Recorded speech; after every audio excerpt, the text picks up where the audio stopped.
Hello बच्चों, क्या हालचाल। फिजिक्स टेस्ट परिवार में आप सबका स्वागत है। हम लोग क्लास 10th की फिजिक्स पढ़ रहे थे, जिसमें पढ़ रहे थे हम लोग इलेक्ट्रिसिटी के बारे में। उसमें हम लोग थोड़े बहुत टॉपिक को कवर कर लिए थे। आज उसके आगे से पढ़ना स्टार्ट करेंगे। तो आज पढ़ेंगे ओम्स लॉ, ओम का नियम पढ़ेंगे। ओम का नियम होता क्या है, इसके बारे में जानते हैं। आइए शुरू किया जाए। तो Ohm's law, Ohm's law, Hindi medium वाले इसको बोलते हैं ओम का नियम। ओम का नियम क्या होता है? ओम का नियम होता है, लिखा गया है, this law states that the current passing through a conductor is directly proportional to the voltage. लिखा गया है, किसी भी कंडक्टर में जो इलेक्ट्रिक करंट पास करती है वह किसके डायरेक्टली प्रोपोर्शनल होती है? वह डायरेक्टली प्रोपोर्शनल होती है वोल्टेज के। क्या होता है? जब किसी कंडक्टर में इलेक्ट्रिसिटी पास करती है, वह इलेक्ट्रिसिटी डायरेक्टली प्रोपोर्शनल होती है, समानुपाती होती है वोल्टेज के। और V directly proportional to I होता है। इसका सिंबल ऐसे दिखाते हैं, इसका फार्मूला। तो V directly proportional to I। I क्या है? I है हमारी इलेक्ट्रिसिटी, इलेक्ट्रिक करंट है I ना। और V क्या है? V है वोल्टेज। V वोल्टेज है, और जो ये I होता है या फिर कह लीजिए V होता है, वो डायरेक्टली प्रोपोर्शनल होता है I के। इसका मतलब यही हुआ, डायरेक्टली प्रोपोर्शनल का मतलब ये होता है, अगर एक बढ़ता है तो दूसरा भी बढ़ता है। अगर एक का मान घट रहा है तो दूसरे का भी मान घटेगा। यदि एक का मान बढ़ रहा है तो दूसरे का मान बढ़ेगा। यहाँ पर वोल्टेज दिया है और विद्युत धारा I दी है, इलेक्ट्रिक करंट। अगर यहाँ पर हमारा वोल्टेज बढ़ेगा तो हमारी करंट क्या होगी? ज्यादा होगी। अगर वोल्टेज कम होगा तो करंट कम होगी। जाहिर सी बात है, हम लोग अगर जैसे कोई बल्ब है आपके घर में, बल्ब को कम वोल्टेज मिलता है, वो तो कम रोशनी करता है ना, कम प्रकाश करता है। कम वोल्टेज मिलने का मतलब है उसमें इलेक्ट्रिक कम होती है। तो वही लिखा गया कि वोल्टेज कम रहेगा तो धारा भी, हमारी विद्युत धारा भी कम रहेगी। अगर वोल्टेज ज्यादा रहेगा तो विद्युत धारा ज्यादा रहेगी। यही होता है ओम का नियम। तो अगर हम लोग कोई भी एक कांस्टेंट वैल्यू को हटाते हैं, डायरेक्टली प्रोपोर्शनल साइन को हटाते हैं, तो एक हमारे पास कांस्टेंट वैल्यू आती है। यहां पर वो वैल्यू निकल के आई है क्या? आर ना। यही फार्मूला, जब हम लोगों ने डायरेक्टली प्रोपोर्शनल के साइन को हटाया तो इक्वल टू लिख के एक कांस्टेंट वैल्यू आई। वो क्या आई? आर। आर क्या है? यहां पर आर है हमारी रेजिस्टेंस। आर क्या है? आर है रेजिस्टेंस। रेजिस्टेंस क्या होता है उसके बारे में पढ़ेंगे। तो रेजिस्टेंस आर से दिखाया जाता है, आर से सिंबल से डिनोट किया जाता है। ये सिंबल हटाएं, डायरेक्टली प्रोपोर्शनल का इक्वल लगाएं, आर आ गया। आर एक कांस्टेंट वैल्यू होती है कि कोई कोई चीजें होने लगती हैं कुछ कुछ, जब वोल्टेज बढ़ाया जाता है, घटाया जाता है। अगर इसमें एक तरीके से इसको हटाते हैं तो एक कांस्टेंट वैल्यू आती है आर। वो आई हमारी रेजिस्टेंस कहलाई वो कांस्टेंट। अब जानते हैं रेजिस्टेंस क्या होता है? प्रतिरोध। प्रतिरोध क्या चीज होती है, ये बात हम लोग जानते हैं। तो प्रतिरोध क्या होता है? ये होता है, it is a property of conductor. एक प्रकार का प्रॉपर्टी, गुण होता है किसी भी चालक पदार्थ का। किसी भी चालक पदार्थ का एक गुण होता है। It is a property of conductor by virtue of which is oppose the flow of current through it. It is equal to the ratio of potential difference applied across its end and the current flowing to it. जो resistance होता है, resistance होता है कि the ratio, किसका अनुपात? Voltage और electric current का अनुपात। वोल्टेज और इलेक्ट्रिक करंट का अनुपात, अंतर क्या कहलाता है? वह कहलाती है हमारी प्रतिरोध ना। प्रतिरोध क्या होता है कि विद्युत धारा के अवरोध को प्रतिरोध कहा जाता है। जो विद्युत धारा को रोकने की कोशिश करता है, कम करने की कोशिश करता है, वह कहलाता है प्रतिरोध। तो वही बात लिखी गई है, वोल्टेज अपान में क्या? आई, इलेक्ट्रिक करंट। वोल्टेज अपान में क्या? आई, इलेक्ट्रिक करंट। किसका अंतर? वोल्टेज और विद्युत धारा का अंतर क्या कहलाता है? क्या कहलाता है? कहलाता है रेजिस्टेंस, प्रतिरोध कहलाता है बच्चों। तो ये होती है बात रेजिस्टेंस की।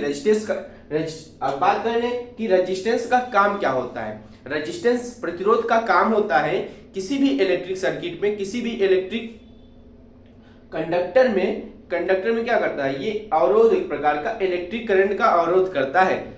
किसका अवरोध करता है, किसको अपोज करता है, तो अपोज करता है, लिखा क्या होगा, इट अपोज किसको, इलेक्ट्रिक करंट को। ठीक, तो ये विद्युत धारा का अवरोध करता है प्रतिरोध। विद्युत धारा अगर ज्यादा बह रही है किसी परिपथ में, अगर कम करना हो, हमको कम इलेक्ट्रिक करंट यूज करनी हो, तो वहां पर क्या लगाया जाता है, प्रतिरोध, रेजिस्टेंस लगाया जाता है। तो इसका फार्मूला ये होता है, R बराबर V/I, वोल्टेज और I का इलेक्ट्रिक करंट का अनुपात रेजिस्टेंस कहलाता है। अगर हम लोग बात करें रेजिस्टेंस की, रेजिस्टेंस का मात्रक क्या होता है, रेजिस्टेंस का SI यूनिट होता है क्या, ओम। ओम का सिंबल ऐसे बनाया जाता है ना, ओम का साइन ये है, ओम को ऐसे दिखाया जाता है। रेजिस्टेंस का SI मात्रक क्या होता है, ओम होता है। ओम का सिंबल ऐसे बना रहेगा आपके बुक में। ठीक, तो ये हो गई इसके मात्रक की बात। अब जानते हैं कि एक ओम बराबर कितना होता है, तो एक ओम बराबर होता है 1 वोल्ट पर 1 एम्पियर। 1 वोल्ट विद्युत धारा बहे और क्या हो, 1 एम्पियर इलेक्ट्रिक करंट रहे, तो उसका रेशियो कहलाता है 1 ओम। तो यही बात लिखी गई है, 1 ओम बराबर 1 वोल्ट पर 1 एम्पियर, ये होती है हमारी 1 ओम की वैल्यू। ठीक है, यहां तक समझ में आया आपको। ठीक, ये बात हो गई रेजिस्टेंस की। आइए अब आगे पढ़ते हैं हम लोग। ठीक, इतनी बात समझ में आई आपको। तो आइए मैं कुछ और चीजें यहाँ पर लिख दिए हैं, कुछ उसके आगे चीजें हम लोग लिख दिए हैं, उसको इरेज करके। तो अब पढ़ेंगे हम लोग क्या, अब देखेंगे factor on which resistance of conductor depends. Factors on, कौन कौन से तथ्य हैं, ऐसे कौन कौन से और तथ्य हैं जिस पर प्रतिरोध निर्भर करता है, और क्या क्या चीजें हैं रेजिस्टेंस से रिलेटेड, वो बात जानते हैं। तो लिखा गया है the resistance of conductor depend, जो किसी भी चालक पदार्थ का प्रतिरोध होता है वो किस किस चीजों, किन किन चीजों पर डिपेंड करता है, निर्भर करता है। तो पहली बात, directly on its length L, ये किसके डायरेक्टली होता है, डायरेक्टली प्रोपोर्शनल किसके होता है, ये लेंथ के, लंबाई पे निर्भर करता है। रेजिस्टेंस किस पे निर्भर करता है, कंडक्टर की लंबाई पर। आर बढ़ेगा, अगर प्रतिरोध बढ़ेगा तो लंबाई ज्यादा होगी। अगर तार की लंबाई कम है तो प्रतिरोध कम रहेगा, तार की लंबाई ज्यादा है तो प्रतिरोध ज्यादा रहेगा, यही बात लिखी है। दूसरी बात, inversely on its area of a cross section A that is R inversely proportional L by A. दूसरी बात यह होती है, एरिया ज्यादा है ना, एरिया ज्यादा है तो रेजिस्टेंस कम लगेगा, एरिया कम है तो रेजिस्टेंस ज्यादा लगेगा। ये बात इनवर्सली प्रोपोर्शनल का मतलब है ये होता है कि अगर एक चीज कम है तो दूसरी चीज ज्यादा लगेगी, अगर दूसरी चीज कम लग रही है तो पहली वाली चीज ज्यादा लगेगी। ये बात होती है इनवर्सली प्रोपोर्शनल का मतलब यही होता है। इनवर्सली मतलब होता है उल्टा, उल्टा मतलब कहने का कि अगर एक चीज बढ़ रही है तो दूसरी घटेगी, अगर दूसरी बढ़ रही है आपकी तो पहली वाली घटेगी। यहां पर क्या होगा, अगर एरिया किसी तार में ऐसा कोई वायर हो आपके पास जो काफी कई मीटर लंबा हो, और क्या हो, उसका एरिया, उसका क्रॉस सेक्शन एरिया बहुत ज्यादा मोटा हो, तो उस पर क्या होगा, उस पर प्रतिरोध कम लगेगा। तो अगर कम लग रहा है तो एरिया उसकी ज्यादा है, लेकिन एरिया अगर कम रहेगा तो प्रतिरोध ज्यादा लगेगा। ये बात दूसरी हो गई। तीसरी बात क्या है, on the nature of material of the conductor on combining the above factor we get. तो अगली बात ये है, ये किस पे, मटेरियल पे निर्भर करता है, ये मटेरियल पे भी निर्भर करता है रेजिस्टेंस ना। लोहे का रेजिस्टिविटी अलग होती है, सोने की अलग होती है रेजिस्टिविटी, सिल्वर की अलग होती है, और एल्युमिनियम की अलग होती है, कॉपर की अलग रेजिस्टिविटी होती है। हर एक मटेरियल की अलग अलग रेजिस्टिविटी होती है। तो वही बात लिखी गई है, on the nature of material of the conductor on combining the above factor we get. अगर हम इन सब बातों को मिक्स करके एक साथ एक रेशियो लेके चले, एक मान के चले, तो एक फार्मूला बनता है यहाँ से, R is inversely proportional L by A। अगर एरिया बढ़ेगा तो रेजिस्टेंस कम लगेगा, अगर रेजिस्टेंस ज्यादा है तो एरिया कम होना चाहिए। यही बात अगर हम लोग, मैंने पहले बताया आपको, अगर कोई भी कांस्टेंट अगर इनवर्सली प्रोपोर्शनल या फिर डायरेक्टली प्रोपोर्शनल का सिंबल हटता है, ये साइन हटता है, तो इक्वल लिख के एक कांस्टेंट वैल्यू आती है, एक कांस्टेंट वैल्यू आती है। वो वैल्यू यहां पर क्या आई है? रो आई है। रो, इस वाले सिंबल को क्या बोलते हैं? रो बोलते हैं ना, रो बोला जाता है। अब तो यहां पर वो वैल्यू आई इनवर्सली प्रोपोर्शनल को हटाने पर रो क्या है? Resistivity constant. रेजिस्टिविटी कांस्टेंट क्या होता है अभी हम बताते हैं आपको। तो रेजिस्टिविटी कांस्टेंट होती है कि ये जो प्रतिरोध होता है वो किस पर निर्भर कर रहा है? वो मटेरियल पर निर्भर करता है, मटेरियल की क्वालिटी पर निर्भर करता है। तभी अगर अच्छे क्वालिटी का मटेरियल होगा तो प्रतिरोध ज्यादा लगेगा, कम क्वालिटी का मटेरियल तो उस पर प्रतिरोध कम लगेगा। तो वही उसमें ये जो प्रॉपर्टी है उसका गुण जो होता है यही कहलाता है रेजिस्टिविटी। तो यही बात लिखेगी, it is defined as the resistance offered by a cube a material of side 1 mm 1 metre when current flows perpendicular to its opposite faces it is SI unit of ohm meter।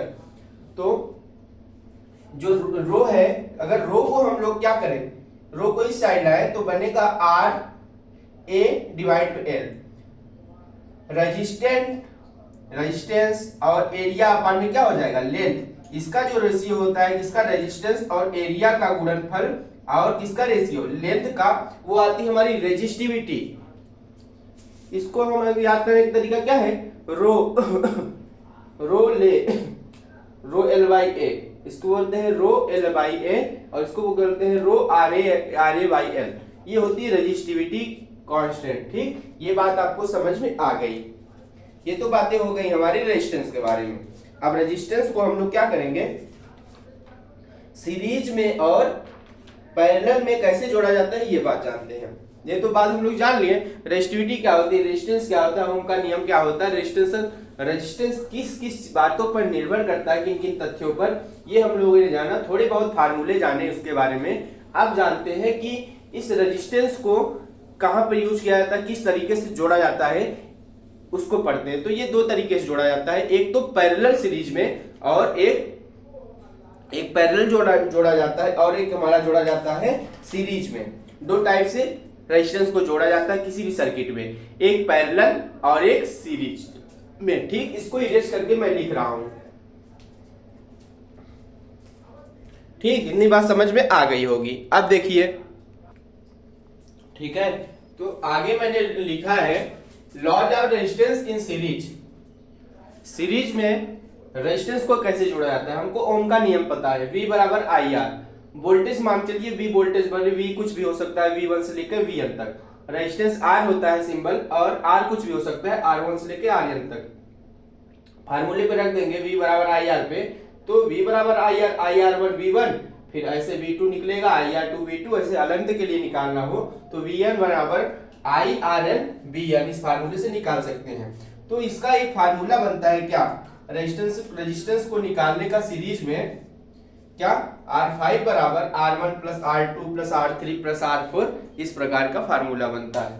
तो ये बात समझ में आई कि कैसे series में जोड़ा जाता है। अब जानते हैं कि पैरेलल कैसे जोड़ते हैं। पैरेलल में क्या चीज होता है, रेजिस्टेंस में पैरेलल का नियम क्या कहता है, इन पैरेलल, पर सीरीज मिटाकर पैरेलल लिख दे रहे हैं, पैरेलल समांतर। Laws of resistance in parallel, यही होता है हमारा ओम का नियम, V बराबर आई आर, ओम्स लॉ। तो ओम्स लॉ के हिसाब से पैरेलल में कैसे जोड़ा जाता है, तो ये जोड़ा जाता है, इसका फार्मूला होता है क्या, इसका फार्मूला होता है पैरेलल में जोड़ने का कि I1 अगर हमारे पास, मान लीजिए हमारे पास क्या है, इलेक्ट्रिक करंट है I1, I2, I3 plus so on IN तक हमारे पास बहुत सारी करंट है। और क्या है हमारे पास, और हमको पता है कि इसका फार्मूला क्या बन जाएगा, I1 बराबर, इस पे रखें तो I1 बराबर क्या V1/R1 ना, V1/R1 प्लस I2 बराबर V1/R1, और इसी प्रकार से अगर I2 निकालना हो, I2 बराबर V/R2। इसी प्रकार अगर हमको I3 निकालना हो तो V/R3। इसी प्रकार हम लोग क्या निकाल सकते हैं, IN बराबर V/RN ना। तो इसका पैरेलल में जोड़ने का फार्मूला क्या होता है, वो होता है इसका फार्मूला क्या कि 1/R बराबर 1/R1 plus 1/R2 plus 1/R3 plus so on 1/RN। ये फार्मूला होता है पैरेलल में किसी भी रेजिस्टेंस को जोड़ने का। ठीक, ये बात समझ में आ गई है आपको। आइए थोड़ी बहुत चीजें और जानते हैं, आज ये चैप्टर खत्म कर देते हैं। तो ये बात आप लोग जान गए कि पैरेलल और सीरीज में कैसे रेजिस्टेंस को जोड़ा जाता है। सिंपल सा, अगर सीरीज में जोड़ना है तो R करके R1 R2 R3 सीधा जोड़ते जाइए, वो सीरीज में जुड़ जाएगा। पैरेलल जोड़ना है तो 1/में कर दीजिए, अगर कोई भी वैल्यू दिया रहे तो उसका एलसीएम ले लीजिए और सॉल्व कर दीजिए, आप उसको पैरेलल में पा जाएंगे। ठीक, अब आगे हम लोग जानते हैं जूल हीटिंग क्या चीज होती है। जूल हीटिंग मैं लिख रहा हूँ अब आइए थोड़ी सी बात और जान लेते हैं। क्या जूल हीटिंग क्या होती है। अगर कोई भी वायर है उसमें इलेक्ट्रिक करंट बह रही है, विद्युत धारा बह रही है, बहुत समय से बह रही है, आपके घर में टीवी पंखा कूलर चल रहा है, वायर से उसमें लाइट करंट आ रही है, तो करंट क्या होता है, वो वायर हीट हो जाता है। तो हीट क्यों होता है, वही होती है जूल हीटिंग, उसके बारे में जानते हैं।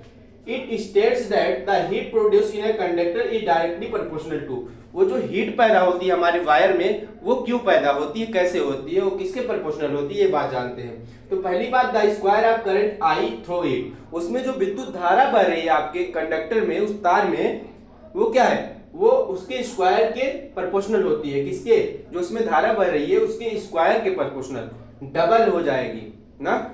अगर आपके वायर में धारा बह रही है तो कितना धारा, अगर 2 वोल्ट बह रही है तो वो 4 वोल्टेज हो जाएगी, प्रोपोर्शनल टू इट्स रेजिस्टेंस। और क्या होगी, किसके रेजिस्टेंस के प्रोपोर्शनल होगी। धारा जितनी बह रही होगी वो उतना प्रतिरोध उसमें उत्पन्न करेगी। The time T for which current is pass, और कितने समय से बह रही है, इन सब चीजों पर भी डिपेंड करता है हमारा जूल हीटिंग।